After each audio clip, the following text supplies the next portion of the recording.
Presented by the Making Star Wars Podcasting Network. This is the Cantina Cast, your watering hole for thought-provoking Star Wars discussion, character dissections, quote and scene analysis, honest opinions on the Star Wars news that interests you, and whatever else these guys come up with. Here are your hosts, Mike and Joao.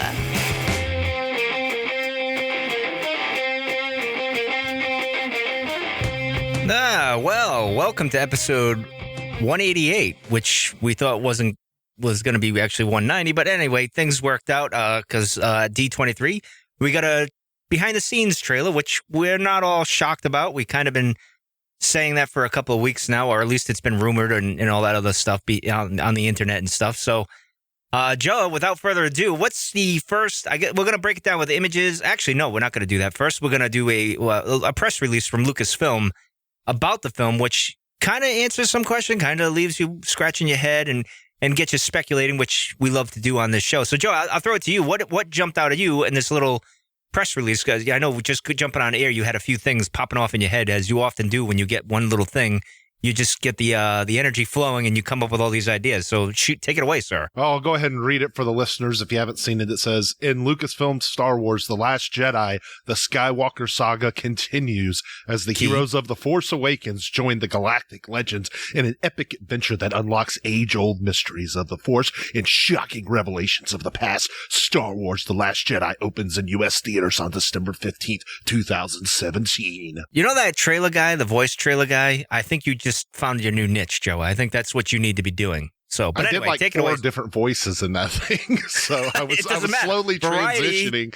I was slowly transitioning between voices when I was saying that sentence. So, yes, I don't know. Take it away, sir.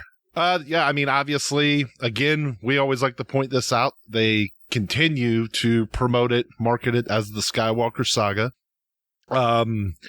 And then here it is, the age-old mysteries of the Force. It'll unlock age-old mysteries of the Force. This is something that we mentioned a couple episodes ago. We mentioned it, or you brought it up, that, starting, this is before The Force Awakens came out, that I was predicting that we were going to learn things about the Force that we didn't know. Well, we didn't get it in that film, but it looks like it is actually going to come to fruition. And we're getting that. I mean, that's what the synopsis for the film that they've released right here is, and then shocking revelations of the past. And I told you this is the interesting one. Yeah, this is where we're speculating and stuff. And you had a few ideas before we got in it. So go ahead. Yeah, I thought to me this probably is more. I mean, you could probably throw Finn in there because we don't know his history, True. And people don't really talk about it a whole lot. But the 4 that jumped out to me were obviously Kylo, because something with that Jedi temple and things like that, we're going to find out about that, and Luke. And I think Luke ties into that. Obviously, it's easy to see why. And then obviously Rey and her past. And I think Snoke a little bit too, just because watching these Rian Johnson movies, and we'll get into this in this episode a little bit when we get down to some stuff he said and maybe in some of our ideas here, with the pictures and stuff. But, after watching Brick and Looper, I mean, he always has these shadowy kind of the bad guys kind of in the background, at least for a minute. And then it's like not exactly what you expect. So I'm thinking, with Snoke, because he's been around presumably a while, he's seen this, he's seen that in the past. He saw the fall of the Republic and the Empire. So who knows where he was at, where he was watching this from and things like that. And then obviously the big one is Rey that everyone's been asking about. But Luke and Kylo, I think that something else was going on there when you talk about the destruction of the Jedi and the temple and things like that. I don't want to point any fingers, but I mean, I think something else is at play here. I'm not saying Kylo didn't commit the atrocities. I'm just saying maybe it's a little more complicated than we were led to believe in The Force Awakens and what we've kind of speculated in the past. Well, I mean, that would be the Skywalker way, is to make it more complex than it really is, right? I mean, so that's not shocking there. I think the one thing that people are going to jump on and cling on first and foremost is obviously Rey and Luke, and there being a revelation with who she is and how she relates to Luke, if she relates to Luke and stuff. I think that will be kind of hinted at strongly, I think, in this film, probably near the end of it. And I think it's going to be almost like I said before on Empire Strikes Back, oh, he's lying, but as you've always said, Kylo is going to reveal the truth, which will kind of be earth-shaking a little bit more than Luke saying it, where Luke is just going to kind of avoid the whole question, I think, and eventually he'll answer it and stuff. So I think everyone jumps on that right away, but Finn is a very interesting one as well. Like you said, we don't know much about him, and Finn kind of turned and defected, which I think is funny. You know, we'll save that in a little bit. But, you know, it kind of reminds me of Lando. Now, I'm not saying he's Lando's kid, but it reminds me of Lando where, you know, Lando betrayed Han and Leia and Luke and everybody at first, and we think he's this bad guy or whatever. And, of course, the opposite here. I mean, Finn defected and became good and everything, but it's kind of the same thing as Lando in a way. So Finn's very, I think he's going to be the surprise in the film. Like, I mean, he was with The Force Awakens. We like him. We love him. He was a fun character, but even in this, I think it's going to be a little bit more interesting. I think it's going to get a little dark for Finn, actually, you know, when it comes to it. So the thing with the Force, though, Joe, I can't imagine what will be revealed too much. I mean, I know it's going to be an interesting and maybe jaw-dropping thing, but I don't know. I'll take your best shot. What do you think offhand, now that we've had a few years to, you know, you were thinking about this and stuff, so go ahead. I think it has something, for this film, I think it has something to do with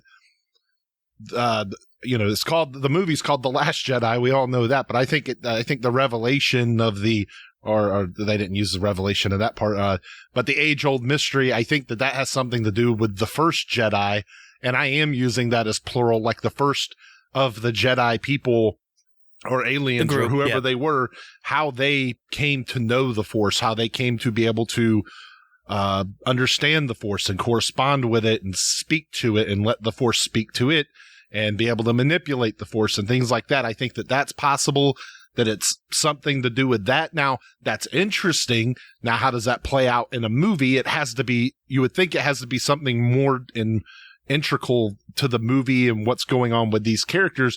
It's like, okay, well, this would be cool, like in some kind of a novel or some kind of a, you know, companion book, where it's like, oh, okay, yes, this is how the Jedi first started, and finally these answers are becoming. So I'm thinking that maybe that's the shocking revelations of the past. Maybe that has a tie-in with it as well. And then maybe the Jedi must end and things like that. So I think I told you this the other night privately, that I thought that either the Jedi were not exactly what you thought they used to be. Like, I'm not saying prequel era, I'm talking before that, or Luke has seen some vision of the future where the Jedi become something else, and then that's why it kind of has to be thrown out. And the reason why I go there with that is just because, you know, if you watch Looper, and it's like you kind of have to change the future by changing the present. That's kind of the whole thing with time travel movies and things like that. Now, I'm not saying there's going to be time travel in the movie, so don't throw tomatoes and lettuce and stuff at me. Well, I had said to you privately in that conversation, I'll just jump in here, is that I said, I think maybe Luke, because he's so powerful, he can, and he sees the future. Obviously, you know, Yoda did, and Anakin did as well, his father and stuff like that. And I think even Leia kind of has, at least she gets a sense of what's going on. She's got awareness, I guess you could say. Whereas Luke, he's so powerful, like maybe he has a vision and we see him looking at things in the future, the past, and all these other things. I don't know. I just think there's going to be a weird, trippy moment where we're going to be like, what? Did Luke just drop acid or something? Like, it's going to be maybe mind-bending, and I hope it is, to be honest. I really want to be walking out of the theater with like, what just happened? Like, you know, that type of stuff. But lastly, I'm going to throw it here with the Skywalker saga, as we've mentioned before. They mention this quite a bit. Like, they always stress this when they have these little conventions. Like every time they have a panel, it's kind of mentioned. Or a news release or anything. Yeah, exactly. And I had tweeted out, because someone had tweeted, because they were at the press event for D23. And I thought that was weird, because I know our buddy Steele had to put his phone in the bag. Maybe it's because he's from making Star Wars and they just threw his phone in the bag. I don't know what happened there. But in any case, there were people tweeting out what's going on. I don't know what they were using to tweet or whatever, other than a phone or whatever. Maybe the laptop. I don't know. So in any case, someone had said, they mentioned the Skywalker saga continues, and I said that's the key, is that it's the Skywalker saga. Now people mention, okay, Luke, you got Leia, you got Ben or Kylo, whatever name you want to call him. But I think it even involves Rey, because again, back and forth with Rey being a Skywalker or not, I definitely think I'm leaning this month at least towards her being a Skywalker. I don't know, but in any case, I think it's important that they keep stressing it's the Skywalker saga. It's not just this, that, or the other, because that's what it is. Really, I don't know that it's important that they do that, but I'll say this: it's important because they've chosen to continue to market it as that, and so I just can't see if that's the one thing I'll always go back to. If Rey is the protagonist, how is she the protagonist of three? What it will end up being 3 films in the Skywalker saga when she's not a Skywalker. It doesn't. And some people say, well, maybe the story will turn into Ben's or Luke's. And I do think that Ben has a large part to play. And I think that somehow him and Rey are connected. I've said this, and I don't know what that connection is, if it's relation or if it's something more mystical through the Force or something like that. But, but it's not, this is not going to turn into, Luke Skywalker's movies. These last 2 films are not going to be where he ends up being the ultimate hero in the end. He's the mentor. This is how the hero's journey works. The mentor is there to pass the knowledge along, and then he eventually, in some form or another, he has to go away. Otherwise, the hero, which is Rey, can't grow. And so it has to happen, whether Luke dies or goes off and becomes a hermit again and says, I'm not doing this. You see what can happen, because maybe we see the power on display. But anyway, I'm not going to get into part 3 of Rey here tonight.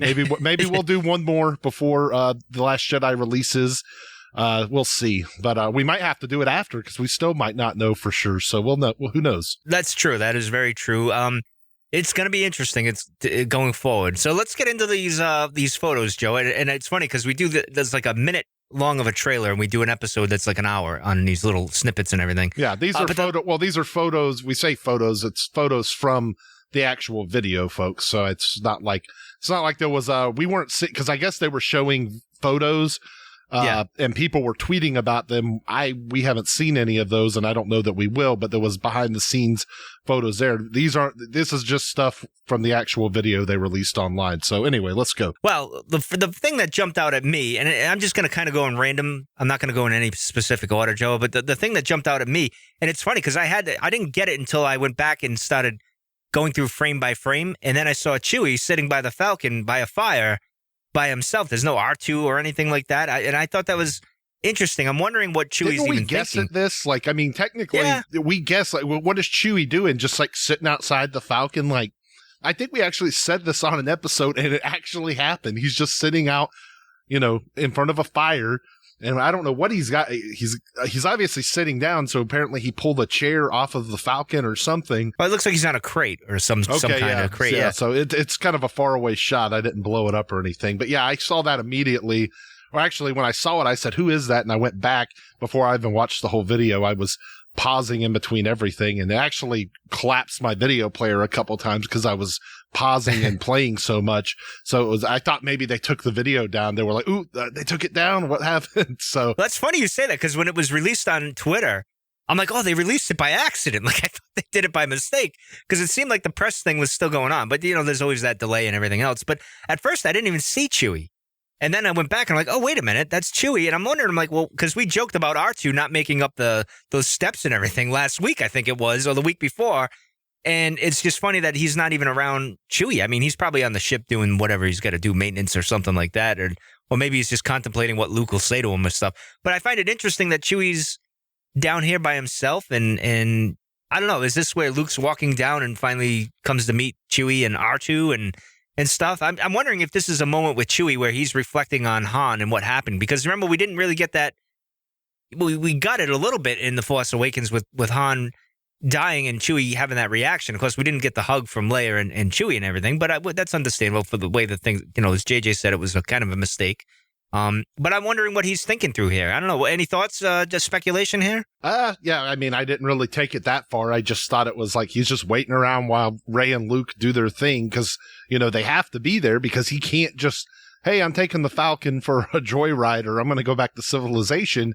I mean, Chewie and R2, they have to wait on Rey to be ready to leave when the time is right, I guess. So it's interesting that they, that they're really not going to have too much to do. Now, I do expect there will be some type of reunion with Luke. I don't think he's just going to stay up there with Rey for a couple months and be like, yeah, I'm not ready yet. I don't want to see those guys just yet. Like, I figure they'll probably do something early in the movie, I hope. But I don't know. It's kind of hard to say what's really going to go on there. I mean, that's like an awkward moment there. Like, hey, R2, Chewie, how you doing? I don't know. It's gonna be I don't weird. know how you play that off in the movie because it's like it just seems like too corny for Luke to just say, "Oh yeah, let's just go down there and go see my old friends." So it kind of feels like that would be like a cheesy way to play it out. So I don't know. Do you do it where I don't know how they're going to do it. They're going to have to do it, but I just don't know how they're going to show that. I guess. Or maybe they just cut into a scene and they're not really saying how it happens. I don't know. Is it going to be more of like they're down there? And, we saw the first trailer that we saw, the teaser that we had earlier, where the Falcon's taken off, and then there's the overhead shot. No one saw the Falcon, so everyone's assuming that the Falcon leaves and all that stuff. But it appears from this, I mean, granted, this is just behind the scenes. It doesn't mean this happened. Just like the original, the trailer that we just saw a few months ago in in Orlando. It doesn't mean that's going to be in the film. It would be interesting if maybe Luke and Rey, if things happen, they have to rush out of there, and then that's when they kind of do the thing, and Luke says, just like old times, Chewie, and R2 and stuff like that, and then they just go on their adventure. There's really no time to get sentimental, which is kind of like what Leia says. There's no time for our sorrows, to the general in A New Hope and stuff. So there's obviously training scenes going to be happening before they leave the planet, and I just can't see Luke just leaving them down there without even saying a hello or something, though. That just seems like it's like, look, Luke, you already look like enough of a bonehead here, kind of a jerk. I was like, do you really want to? Your friends are a couple feet away from you. You're really not going to go say hi. It's the two most loyal characters in all of the saga. I mean, come on, you gotta go down in there and say, hey, you guys want to? They're basically like it's like two dogs down there. It's like you're not going to go say hi to your dogs. I mean, it's crazy. All right, well, let's get into Finn. A couple of things that jump out at Finn is obviously he's in yellow. Like, he's not in the Poe's, like, orange. So I don't know if he's part of Poe's Black Squadron here. I don't know where we're going with this. This is interesting. Or is he a sanitation guy? Is this like the sanitations in the Resistance? Is that because you got Rose? They demoted him. Yeah, well, I don't think. Well, here's the thing with Poe may trust him, Leia may trust him, Rey may trust him, but he's a defector. The other people aren't going to exactly embrace him right off the bat, I don't think. I mean, granted, he proved himself in The Force Awakens a bit, but still, other people are going to be like... He had to get a new back installed, so, if they don't trust him, I think Leia and Poe probably tell him to go kiss off, I guess, so... True, it's more of the rest of the Resistance. I'm not saying the inner group. I mean, obviously, Leia said, we'll put him on the thing and, get him a new back there and everything. So that's pretty interesting.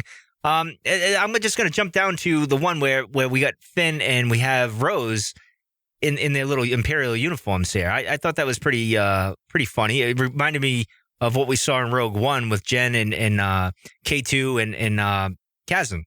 So that it's funny because and Rose's her headgear there is a little slanted, kind of like Jen's were a little bit there. So a lot of people on Twitter were speculating about Rose being a traitor here. And I said this months ago. This is my feeling, is that where Finn gets betrayed because Finn remember he said traitor. The guy said traitor who he trained with, the trooper there. So it'd be interesting if it flips on Finn here and he's going through that. I don't know. What are your thoughts on Finn, Rose, and it's interesting. Rose has like a different color uniform than Finn here. Yeah, who knows what's happening, but I mean, this obviously seems to be a theme where you're dressing like Imperials now. So this would be was this the third one, or is there more than that? I'm thinking, obviously in New Hope, they dress as stormtroopers, and then in Rogue One, and then now this. So, it'll give the people who say they just redo the same things over and over, it'll give them something more to cry about, I guess. But well, to me, it's just more connections anyway. So it's a fun little homage. I don't see any problem with it. But what do you think of Rose maybe betraying Finn here? I mean, this picture doesn't really tell me that at all. Of course not, I mean, because if they're infiltrating anything, unless this is just an easy way for her to hand him over or something like that. I think there was a picture where it looked like Finn was in a cell, maybe though. Yeah, there was. So maybe, I don't know. I mean, he was wearing his regular, looks like what would be his normal attire. He wasn't wearing this, so no, he was wearing the jacket. Yeah. Did they give him his clothes back if they threw him in? If they arrested him at this point, I don't know that that's what happens. I'm just speculating, but. Yeah, I don't know. I mean, we kind of guessed at that maybe there's more than meets the eye with her because, like Mark Hamill on the panel, back in April was like saying, "Oh, she's so cute and she's just the cutest person. She's a cartoon character. This, that, And he set it up for that. Yeah, and it's is that the setup where it's like, okay, yeah, she's just maybe a little too cute for her own good, or kind of thing. So exactly, that's where I was going, and I'm like, that's a good possibility that she betrays him, and it would be interesting against. And of course, Gwendolyn Christie was there as well at the panel, and of course, him and her and John Boyega had a little back and forth play on things. That there's an epic battle between them, which we kind of figured would happen after The Force Awakens, and you would hope so because Phasma was only in it for like 2 seconds of the whole film. So obviously she's going to be more involved in the film. It'll be interesting how that turns out. I'm wondering, if Rose is the one that delivers him to Phasma, and then they have this epic battle, and I don't know.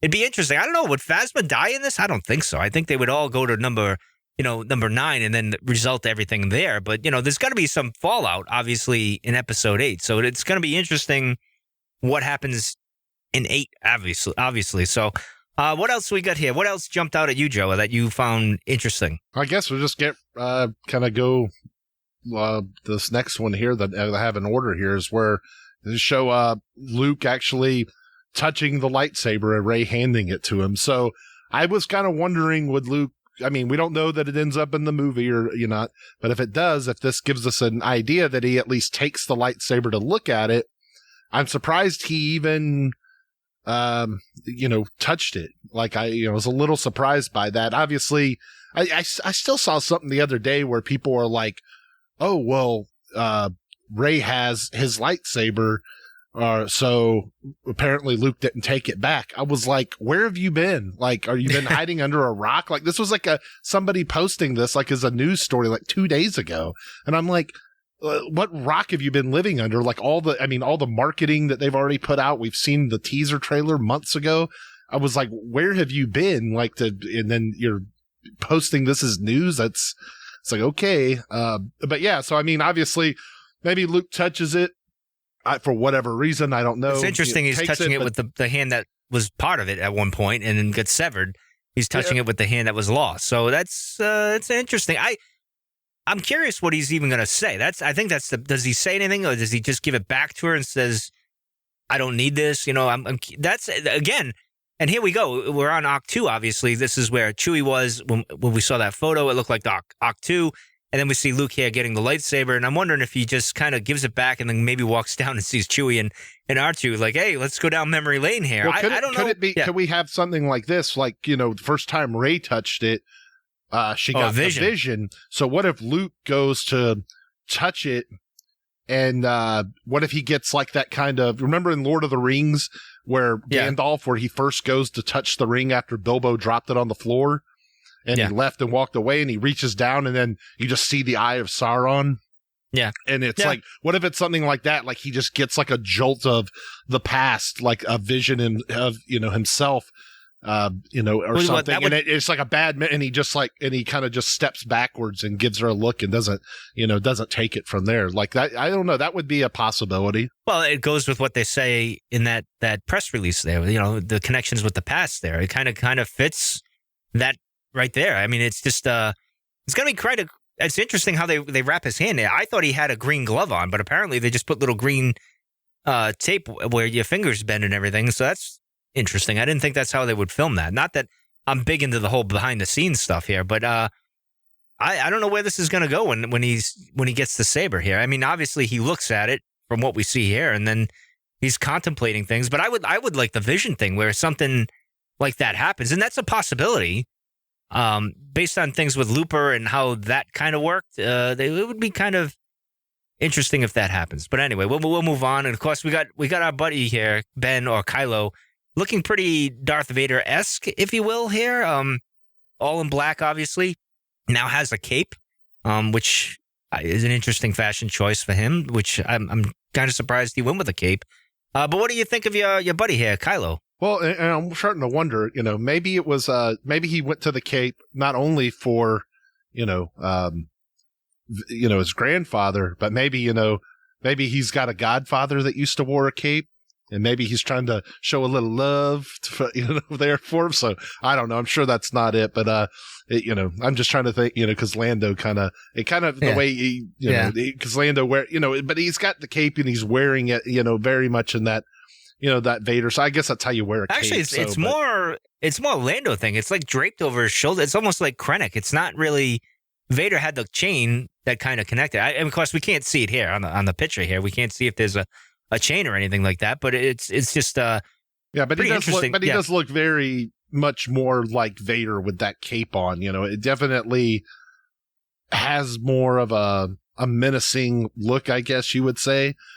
This is the first time we've seen him wearing the helmet, though, actually for any kind of parts of this film. Every other thing we've seen is him with the helmet off. So this must be one of the very few scenes where he's actually wearing the helmet in the film, wherever this is taking place. Obviously, it looks very dark.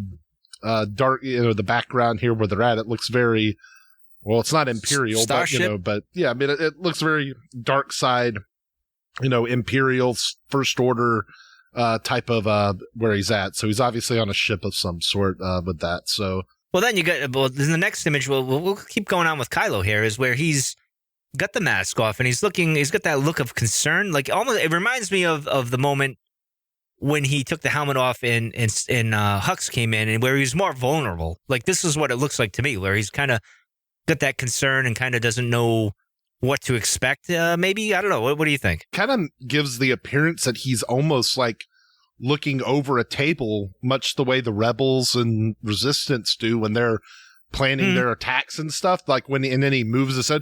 I don't know, you can't see the whole thing in the frame or where he's at, but it looks like his arms are on something, his hands, it looks like he's kind of hunched over maybe a table or something like that, and then something draws his attention and he looks over. So I don't know. I mean, I don't know what more there is really to say on that, but that was my initial reaction when I saw that. Yeah, but then in the other one down, we go a little bit further into it. We see him again, and you get a good view of the scar, and it does look pretty gnarly. Yeah, and his cape looks a little more damaged than this. Like it doesn't look. I don't know. It looks burned almost. It's an interesting look, and he's again, that scar is it goes all the way down to his neck on this. I didn't think it went that far, to be honest, but. That was maybe that lightsaber hit on it was a little bit more dangerous than we thought it was. You start cutting around the neck area. I mean, you're gonna die. So anyway, well, exactly. Well, speaking of Kylo here, I don't know if you want to get into it, but we'll get into it. We'll just kind of jump around here. Is the one where there's a behind the scenes where he's fighting two other individuals here, and there's also that scene where it looks like it's him falling. I don't know. I could be wrong. I don't know. What do you think? What's going on here? Well, I mean, obviously he's doing some training / choreograph stuff in a warehouse of some sort where they've got pallets of cardboard bundled up and pallet jacks and stuff in the background, which I thought was funny. So I wonder what they're using all that cardboard for. It's like really odd. But anyway, well, it's for Daisy Ridley when she's doing her thing in the. Well, you got these guys with these staffs coming at them, like they're coming at them with these wooden, which is interesting, like a bow staff kind of thing.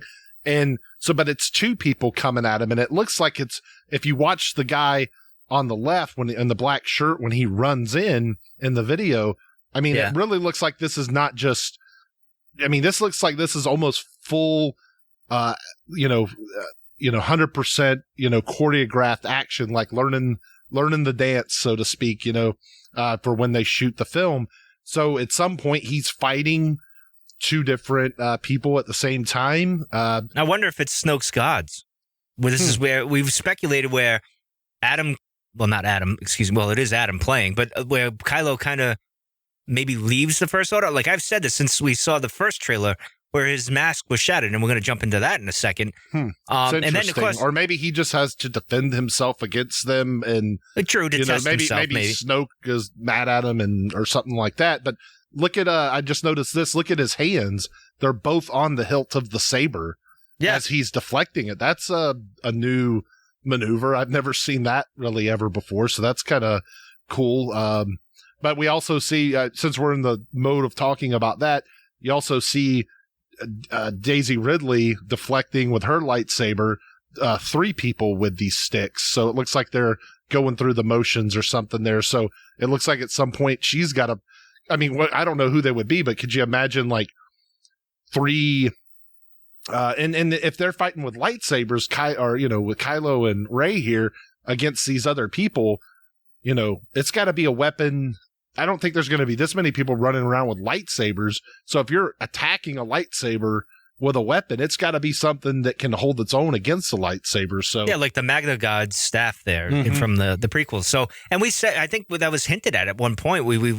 I can't remember where the heck it was. It was one of those episodes where we were talking about how the prequels were seeping into the new stuff and everything. But I'm wondering if it's because these guys look like they have the staffs, and I'm wondering if that's what the guards that, Snoke's guards that have kind of leaked a little bit and been around, and Jason's mentioned them and stuff like that. So I'm curious if that's it. With Rey, it looks maybe more staff-like as well. And it's kind of interesting. I don't think is it maybe Knights of Ren stuff? Maybe the Knights of Ren are attacking Kylo again, maybe because Snoke is mad at him, and they got to test him. The Emperor every now and then would test Vader as well. So is this more of that? Probably, maybe. It's interesting that he's falling, though. I think that's him. I don't know if that's him per se, but it looks like him, his build and everything falling. And then, of course, I'm going to get into this, which I found very interesting, Joe, was his mask. And there's 3 shots of his mask. One of them, it's kind of like it's damaged and it's like dented. It's not shattered like we saw in the first trailer. So, again, this might be one of those things where, they shot a few things and they're like, all right, we'll go with this one and not that one. So who knows what's what here. But what do you think? What are your thoughts on this here? I mean, initially it looks shattered. This looks like it's just, I don't know what is, like punched in the face here. I don't know what you would call that. Yeah, maybe it gets, broken at some point, and then, I don't know why I tend to think that he's the one who ends up like shattering it, like maybe the rest of the way or something, or well, it's possible it gets damaged. Maybe it gets damaged to this point, and then maybe it gets damaged more as a fight continues or something. Maybe it just doesn't shatter all at once. Maybe it kind of gets like torn off, like we've sort of seen that like in the Rebels with Vader, like where his mask kind of gets torn off, and then in the video game The Force Unleashed, they kind of did the same thing with Vader, like where parts of his armor start flying off and stuff as you damage him more and stuff like that. So I don't know, maybe it could be some sort of that situation or something like that. But one thing I do want to point out when we're talking about the fighting and stuff, just jump back to Rey real quick. You see Daisy doing some choreography with the staff and not the lightsaber. So it's interesting. Like, why is she going back to the staff? Like, when would she use this, and why would you use that staff in besides as a walking staff? Why is she poking it out? Why is she training with it to do stuff with it for this movie is the obvious answer. But why is Rey using the staff in this movie in that fashion? Does she end up having to resort to it?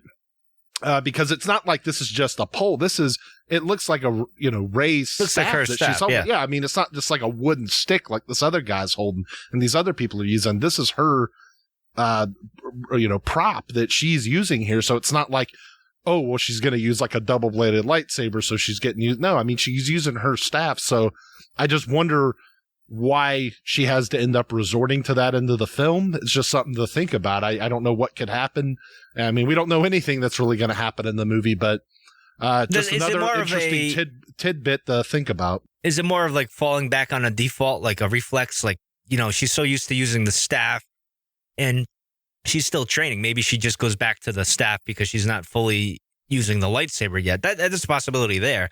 But let's get into the stormtroopers here in Phasma a little bit. This is obviously her elite stormtroopers that they got, and there's not much different, although they look a little thinner maybe, and they got the arm, the insignia on their arm, and they got this claw thing. So I don't know what this claw thing is going to be or how it goes about, and that's kind of interesting. And Phasma, of course, she's looking pretty badass, and we didn't get much of her other than, Gwendolyn Christie saying some stuff and Phasma walking around looking badass. But what do you think of the elite stormtroopers here? I don't know what do you make of the giant claw? It looks like it's just something to grab somebody and take them in. I don't know. Yeah, I don't know. I mean, maybe there's something more to it. Maybe there's maybe some kind of a plasma goes around it, comes out of it at the top with where the claw's at. And maybe that could be something that could fight against a lightsaber. I don't know.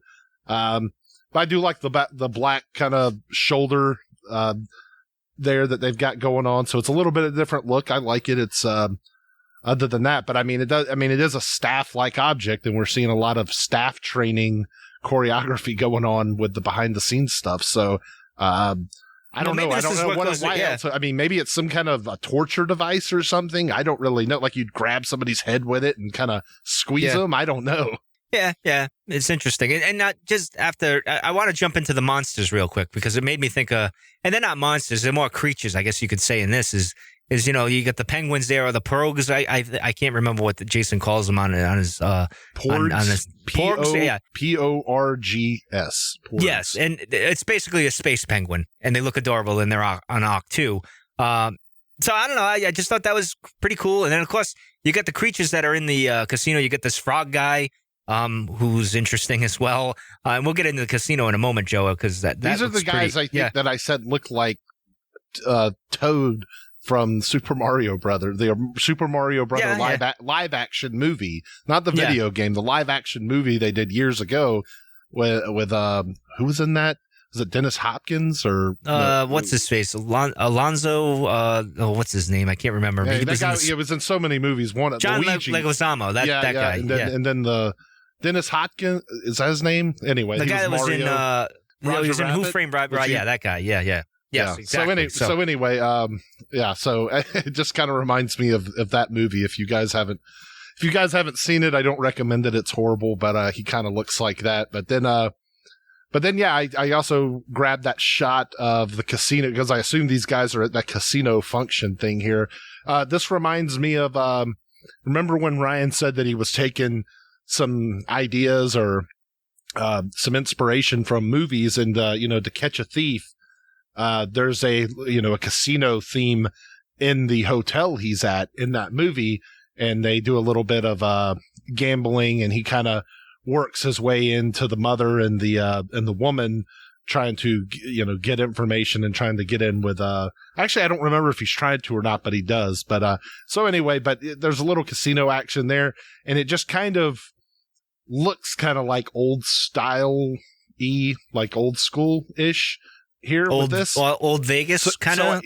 So I think that's maybe where, maybe this is one of those like inspirational shots or ideas where he got that from. So that kind of the romantic feel of the old times of Vegas or something like that. So anyway.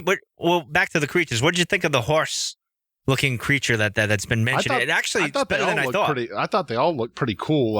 I didn't know he'd been mentioned. I have not been paying attention to that stuff. I'm really trying not to. I want to be shocked. I did know about the porgs, and then there was like the fox-looking thing. He looked pretty crazy. That surprised me. Like I didn't know. Like a crystal fox. I don't know what you would call it, but it looks like something out of like World of Warcraft or something. But yeah, well, I'm curious. You and Nick got to get together and record an episode based on the creatures and monsters in the Last Jedi. But the horse reminded me of the horse that Yoda rode on in the animated series of the Clone Wars, the one before the 3D animated, the one that we all know and that's canon and everything. But the horse thing turned out better than I thought it did when it was being described by Jason and company and stuff like that. So. And of course, the space penguins are pretty cool as well. And it looks like, I'll get into the scenes here, Joe. It looks like there's obviously an underwater scene. We've seen Ryan around the water. We've seen that shot a little bit too, but we see someone diving in the water. I can't tell exactly who's in there, but it looked like Finn maybe. Rey looks like, but then there's another scene where Rey or Daisy is on like strapped up, and it looks like she's free falling. Now maybe this is something, maybe she's free falling like Anakin did in Attack of the Clones, or is she diving into water? I don't know. So it's I don't know. I don't have the answer, but it's interesting. Well, then of course we have at the end where they're kind of doing the little jig there. They're dancing around Finn and Rey, and they're together again, which is interesting. But they're on a snow planet. Now I can't decide if this is a snow planet or if this is that. I think it's that salt. I think it's that salt flats kind of planet. It has to be there. I don't think they're on a snow planet again. It looked like it. I'm just throwing it out there. I don't think it is either. I think that this must be where, at least either the end of the second act, or I can't imagine that this place, because that salt flat planet, what is it? Is it Crete? Crete, right? Crete, whatever it is. I think it's pronounced Crate, like the Crate Dragon, but I'm not sure. It's just spelled differently. But don't take my word for that. But anyway, so I'm thinking, is this where the third act of the film is, and that's when Rey shows up, or or is this the second act, and this is where Rey shows up? Because if you remember, Mike, I mean, we didn't see anything really from like the third, and really not even from the second, a little bit when the Vanity Fair stuff for The Force Awakens came out, and then maybe in the behind the scenes stuff a little bit more. But it was that because the teaser showed only the first act of the movie. If you go back and retroactively look at it, it's only stuff from like the first act of the movie, pretty much. And then Vanity Fair gave you some shots, with, they're on, I guess they're on the Star Killer planet with Kylo out in the snow with that picture with his helmet off. But, that's not even anything like that is not even in the movie. But other than that, they show him around like the rubble, which is in the second act of the movie. So it seems like they're staying away. So I just wonder, has she changed clothes and this is in the second act of the movie? Because this is obviously her new attire. Her hair is down. It's pulled back in the front and it's down in the back, and it looks quite long. I can't really describe like really whose it looks like. I mean, I guess Qui-Gon, a little bit, but you're going to start those rumors now. Now stop it. But but she's got the gray kind of over the top of her regular tunic. I mean, honestly, she sort of looks like, the Padme in the Handmaiden outfit a little bit, but the color wise, yeah. I mean, well, just the whole attire of it and the way that, not even necessarily the color, but just the way the outfit is built. It almost sort of looks like, that Padme kind of look to it a little bit. Just saying, but well, the other interesting thing is, I just wonder if that's gonna, because I keep saying to you privately, Mike, I hope that Rey and Luke are not like on this, I hope they're not on Act 2 for like 2/3 of the movie. I was like, I hope they leave after the first act. I can't remember if I've said that on the podcast or not. You did. Yeah, it was a couple of weeks ago you said it. Well, I think maybe it was on After Dark. I think I said it. But if I did, whatever. But I just want to reiterate that. I hope that they get off that planet and get into the core and the crux with the other people. I just have a hard time believing that this salt flat place is where kind of the third act transpires at. And obviously, I think multiple things will be going on just the same way. I mean, maybe there'll be something going out in space and things like that. But I just have a hard time believing that they've shown us even a picture from the third act of the film yet. So I don't know. We'll see. Well, the salt flats, speaking of which, we see earlier in the trailer, you see that explosion and all the red coming out and stuff like that. And now I'm looking at the shot of not Finn, but Poe sliding into like a trench here, and around him is all red and it looks like clay or something like that. So he's sliding. And in the background, though, it looks like there's like grasslands and then there's like a mountain in the back there. I'm just wondering if this is that salt flats too, because we see the red come up when they do it. So obviously, I think this is the base for the Resistance, if I had to guess there. So it'll be very interesting. I think they've actually, I don't think that's a spoiler or a speculation. I think they've confirmed that the crate is it's like a secret. It's like was more secret. It was like the secret base of the rebellion. And then they went back and like kind of have to use it because the First Order's tracking them down and things like that. And they don't know where this base is at, I guess you could say. So I think that's been confirmed for a while. All right, and we got Benicio del Toro, who's looking not what I thought. He's got like kind of a hat on. I don't know. His ship looks interesting. It's, I don't know if it's his ship or not, but he looks like I don't know what, you can't make much out of it other than he's got a trench coat on. He's got a hat. He kind of looks BB-8's ragged down there with him. Yeah. I just saw that now. Yeah, BB-8. I'm surprised by that. I didn't even notice that. So I don't know if we can trust this guy yet. You know what I mean? So it's going to be, I don't know. What did you think of Benicio? I mean, we haven't seen much of him. Of course, the woman, the commander there, Laura Dern, I think her last name. I always get it wrong. She's looking pretty darn good in this as well. She was talking to Leia as well. I mean, we can't go over every image in the thing here on time and stuff like that. But what are your thoughts on Benicio here? Because he's a mystery. Laura Dunn's character isn't really that much of a mystery yet, to me anyway. Yeah, we don't know. I mean, we'll see about her character, but you just don't know anything about it. I mean, he kind of just, yeah. I mean, as far as Benicio goes, I don't know. I mean, this is the first time we've kind of really seen anything except the still shot. I mean, at least he was moving in this, and it was actually, a motion picture, if you will. So, I don't know though. The one thing I wanted to touch on here was, I think it might be Hux, but I don't know. It's some kind of an Imperial, and they're dragging this big speeder, but it's got this huge, front it's a long on it. Front, yeah. I was like, this almost seems like a Rolls Royce of like Imperial like land speeders or something like that. Is it? Well, not? First Order. Yeah, it's not. It's First Order stuff. First Order, whatever. So yeah, you can't tell if it's. I'm confused. Yeah, you can't the tell bad if it's guys. Yeah, the guys in black, the bad guys there. You can't tell if it's him. I would imagine it's him. I know we get that brief shot of him, but he's blocked, so we can't see much of Hux. But yeah, I don't know. It's kind of an interesting. Oh, and you know what? Now I'm looking through the trailer. That's Daisy falling. It's not Adam falling. So I mean, when the picture that you had was blurred, so I couldn't see. But it is Daisy falling. So I imagine she's the one falling in the water there. I just wanted to point that out. So yeah, I don't know what you could make out of that. I think that's a cool vehicle though. That's pretty. I think it's pretty badass, to be honest. But the vehicles are always pretty cool anyway. But you don't really like that. But what do you think of? I don't know if this is Rose falling or her sister, who's supposed to be in it as well, where they're falling and it looks like there's a bunch of bombs around them. So I don't know what the heck that is. That's an interesting shot as well. Yeah, I was confused by that one. I didn't know what to think on that one. But yeah, I mean, obviously they look like bombs. I don't know. And of course we see Carrie Fisher and stuff, and everyone's showing her affection and everything. So, and of course there's another shot of Adam where he's looking on the camera, and it's him without the cape on.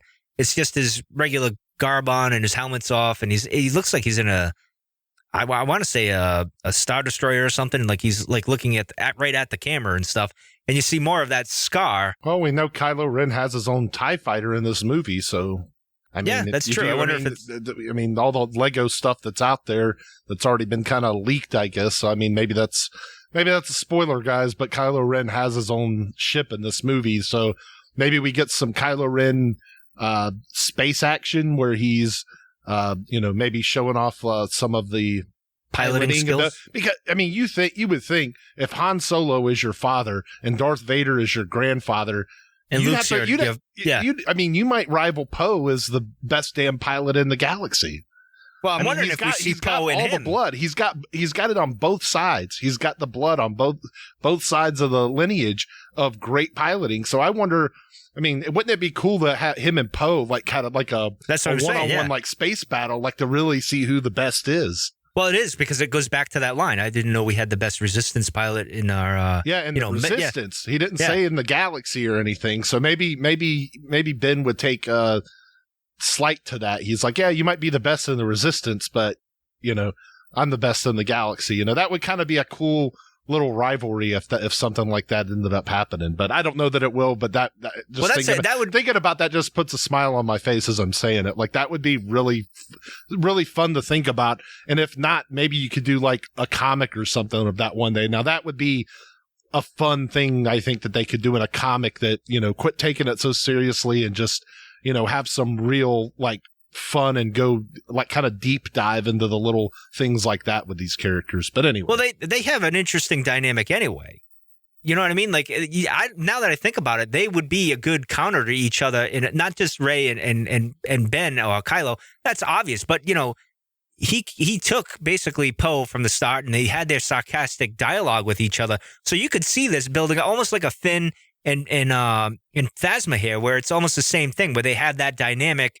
And it's a bit of a rivalry, which I think would be very interesting, especially with flying. We haven't seen anything with Kylo flying yet, and like you said, you got to imagine he's great. But quickly, we can't get to every image that's going on here. We'll be here for 5 hours. And we got some quotes to get to, correct, too. So, there's some other good pictures here we need to talk about real quick. But I'm going to go with this one, which is Rey with the lightsaber with the hood up. Yeah, that's where I was going anyway. Okay, yeah. That's basically, we saved the best for last here.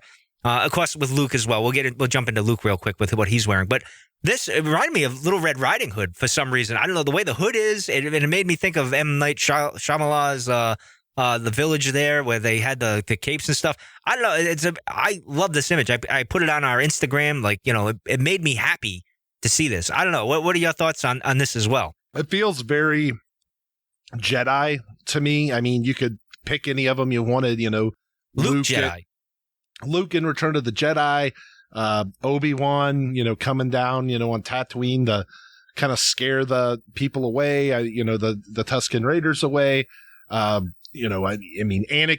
especially in some of the Clone Wars stuff where, he kind of wears the hood a little bit more and things like that. Or even in Revenge of the Sith, where he walks in with the hood on before he kills all of the Separatist leaders and things like that. And then she kind of I just wonder what this is.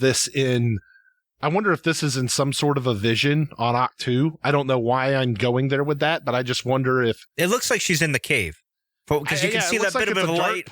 Dark place. It looks surreal in a way, like she doesn't quite look herself. If you get what I'm saying, it's like she's too confident for what she should be at that point. It's like Luke's cave moment here. Yeah, like that point, or I'm guessing it has to be early in the movie, because if I'm looking at shots, you can tell where it's earlier in the movie and when it's later in the movie, because she changes outfits at some point. We don't know at what point in the movie, but we know she does, and she's still wearing you can tell by the arm sleeve and stuff.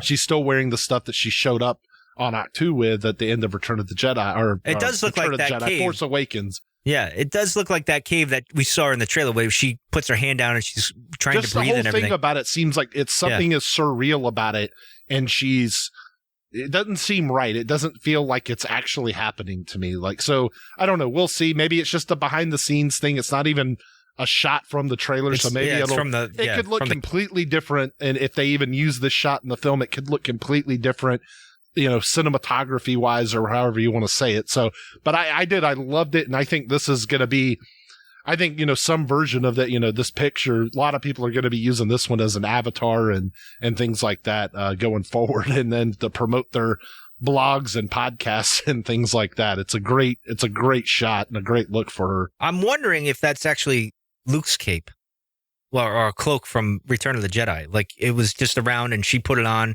and maybe has a vision, and maybe things happen. And I'm wondering, that's a good, because when does she get this cloak? Like, why does she have a cloak all of a sudden? I didn't even think of that. But I mean, maybe she had one in her bag or something for when it gets cold. But I'm thinking it looks like it's at night. If it's on Octu, maybe like everyone else is asleep and she hears something, and that's when she goes to like the Saber Claw store again. Yeah, maybe she grabs Luke's. Maybe it's cold. I mean, it's cold actually on location, because you see pictures of them, the jackets, where everybody's wearing big jackets and they're covering up when they're not actually shooting film for the movie. So I'm wondering, maybe it's cold. Chewie's by a fire, so they're portraying it as cold at night at least. Maybe she grabs Luke's cloak and to put it on for warmth, and she wanders into some cave. She's got the lightsaber. I don't know. I mean, it would be.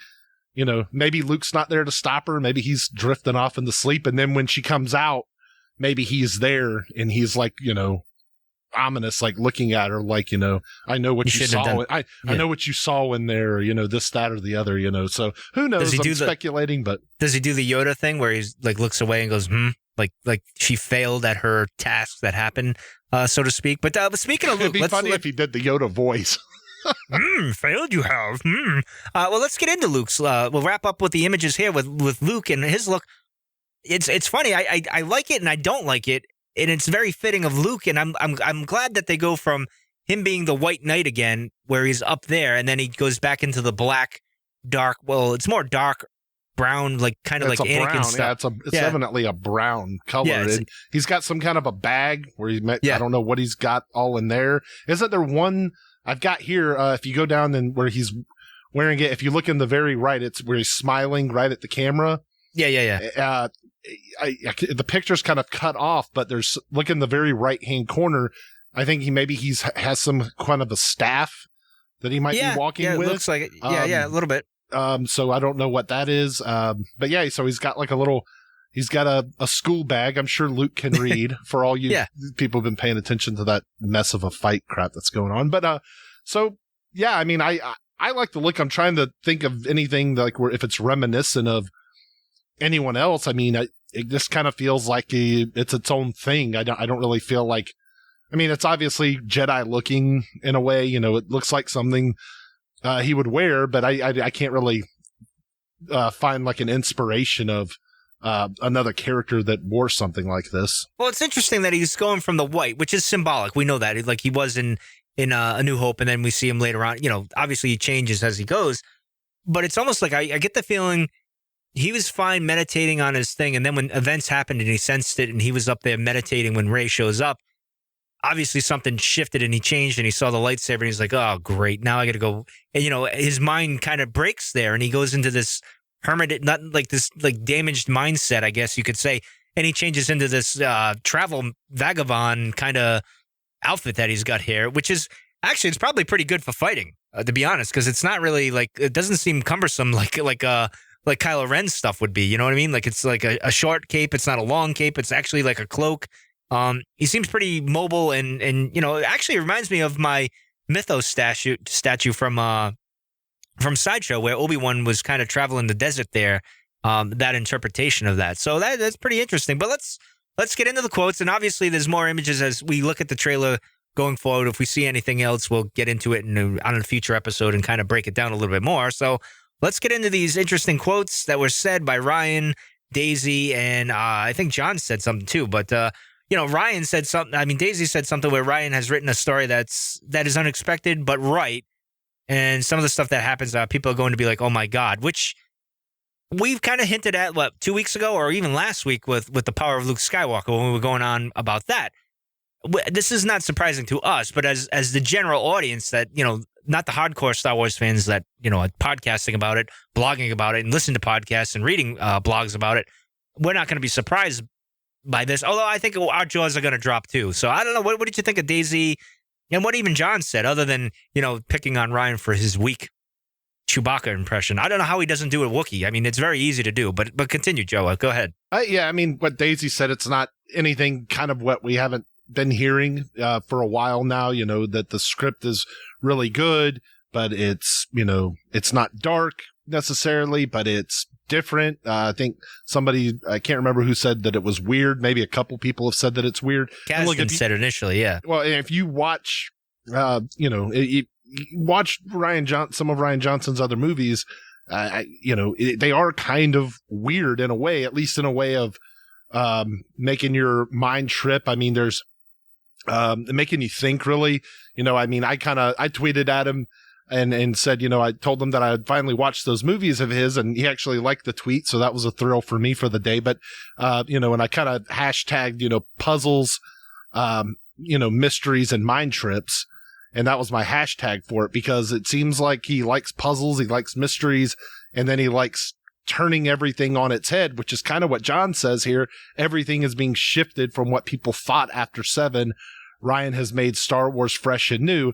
Now, with that Star Wars fresh and new, I wonder if this is the new marketing ploy, since everybody... Oh, yeah, like practical effects thing, yeah. Yeah, the practical effects thing. So I'm wondering if that's the new ploy there, or maybe that was, maybe it's just a natural that John said that. I don't know. I'm sure that this is going to be a totally different Star Wars movie than we've seen. I think, Mark had a couple of quotes today during the panel that was there. And then Ryan actually says during that, he says, I'm hoping it will be a little shocking, but I'm hoping it will feel real and honest. So, yeah, I mean, there's going to be something or some things happening in this movie. It seems where, I don't know if it's a shocking moment or if it's going to be a shocking sequence of events that kind of turns not just this movie on its head, but everything we thought we knew about Star Wars. And that goes into the press release about the mysteries of the Force, revelations of the past. So what is the shocking thing that's happening here? Our old blogger, Paul, tweeted out and he says, episode 8 is going to wreck us. And I like the tweet with the Cantina cast. And I think that's true in a way, even me, because Luke's not going to be the hero that I remember 30 years ago. And he's going through some stuff. And I think I'm going to love this movie. And I'm very hopeful. But I think Ryan is the perfect director in the sense that he knows, and I think even Kathleen Kennedy, the story, everybody kind of knows that, all right, we got to change things. And even Mark tweeted out today, says you can only do so much. I'm paraphrasing. I don't have it off the top of my head what he'd said in a tweet. Everyone was kind of quoting people through tweets. So it's hard to say what he said, but, we'll clarify it if we find it later on. But basically, he was saying you got to kind of do something different. And yes, that's what's needed here. This is the perfect time to do it. We got the whole nostalgic thing with the episode 7 and everything. It was fun. It was great. I liked it. You loved it. Now we need to break some new ground and change things up and go from a different direction. You know what I mean? Like, we can't just keep doing the same thing over and over again. We've done the whole first 6 were like that, and even 7, if you want to count that, and you throw Rogue One in. But look, I mean, but if you take the prequels and the original, they are different because the path ends up being different. The father took a different path than the son. So now we got to see what Rey does and taking the different paths. So really, while there are scenes and visuals and cues and dialogue that where you can use the whole ring theory and combine the movies, but really the end story, they're different. Like, I mean, what happens and the outcome of those 2 trilogies are different though, Mike. So I'm thinking here, yes, you're right. Like, this is the middle, this is the second act. This is where the change has to start unfolding. So you can have it be different in 9. So, I mean, I think when you go back and you really look at it, I think you're going to have 3 different kind of endings to every one of the trilogies. You're going to have a dark side, you're going to have the light side, and then I don't know what this one will be. I guess maybe the balance or something. Going back to all the other speculation we've done. So I really think that you're looking at it and you're trying to not make this a remake of the original trilogy, not so much a remake of the prequels, because I think that while there obviously are things you can point out that are the same between the prequels and the originals, the end game is not the same. Well, I think Carrie sums it up going forward is when she says, and she said this before, and we've talked about it before, it's about family, and that's why it's so powerful about it. And that's the key. I think everything can change for the most part, but the whole premise of the family thing needs to stay. And as they said in the press release, the Skywalker saga, as long as that's there at the heart of it, I don't mind them breaking rules and trying new things and stuff like that. I think as long as you got that hardcore family conflict and turmoil of light and dark, I think we'll be fine going forward. And we just need to break new ground and challenge the characters as well. Make the story interesting, challenging.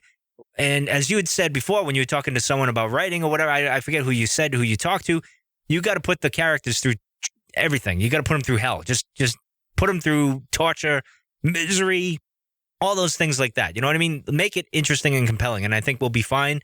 And I think we're in good shape. I'm not worried about it at all. I think episode 8 is going to be, I'm hoping it rivals The Empire Strikes Back for me as far as story goes. Well, I mean, you just look at it. I mean, everybody says, you don't want, Rey has to be a nobody because, you don't want her to just be, because it, whatever that argument is, where it's like, because, now she's just powerful because she is a Skywalker, and then there's the other flip of the coin where people say, well, if she's not a Skywalker, it makes no sense that she's so powerful without having any training and things like that. So there's an argument to each side, but I'll say this as far as the family thing goes.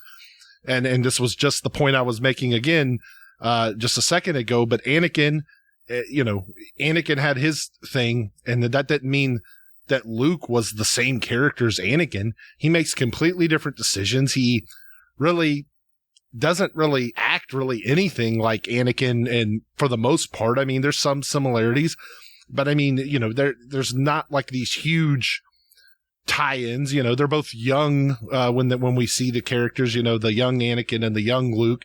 So I mean, there's going to be similarities just because young men are dumb and do stupid things sometimes. I don't necessarily know that. I can vouch for that. Well, it doesn't mean just because I do a stupid thing and you do a stupid thing, Mike, it doesn't mean we're related necessarily. It just happens to kind of be. But and my point is that if Rey does end up being a Skywalker or not, whatever, you know, she's obviously, but what I'm saying, I guess my point is if she is, that doesn't have to define her, and it doesn't have to define her decisions that she makes. It doesn't have to define her as a person. So that argument has always felt very stale, and it's just, you just, you know, I'm biased again, but it's like you don't want her to be a Skywalker, so that's your argument. That's where you're going to come from at it. And I don't really see it as a solid argument because, you know, Anakin didn't define who Luke was, besides just that they had a last name and it was a good twist in the story and Empire Strikes Back, this, that, the other. So I think Rey is going to make her own decisions and the movie is going to unfold in a different way. And that's, you know, I guess what we've kind of been saying, but yeah, the thing about family, I mean, I think you're right. And that's kind of what we started the episode off with. And I guess that's a good place to leave it at. Correct. And as we've always said, Anakin was a family guy. Luke's kind of the family. He always longed for that family. Leia as well. You know, it's there. But anyway, so Joe, well, that's going to do it for this episode of our Last Jedi behind the scenes reel and stuff. And like I said, if there's more stuff that we see over the time, we'll kind of break it down and do stuff like that because we can't cover everything. I mean, you know, that's just the way it is. So, Joe, tell them where to like us, find us, and all that good stuff. You can find us on Twitter at the Cantina Cast, Instagram at the Cantina Cast, Facebook.com/the Cantina Cast. You can find us on Patreon.com/the Cantina Cast. And then you can actually, if you guys have Discord, if you know what that is, you can search us on the Cantina Cast, and we're in that channel. You can kind of talk to us from time to time. If you don't know what it is, you can look it up, but it's basically like a little voice and chat system type thing, mostly used for video games. So anyway, if you're into it, you can check us out there as well, and leave us a review on all of the podcatchers if you feel so inclined to do so. Excellent. Well, that's going to do it for this week, and you know, next week is the Monster Nick episode, so hopefully you guys enjoyed it, and we'll catch you guys later.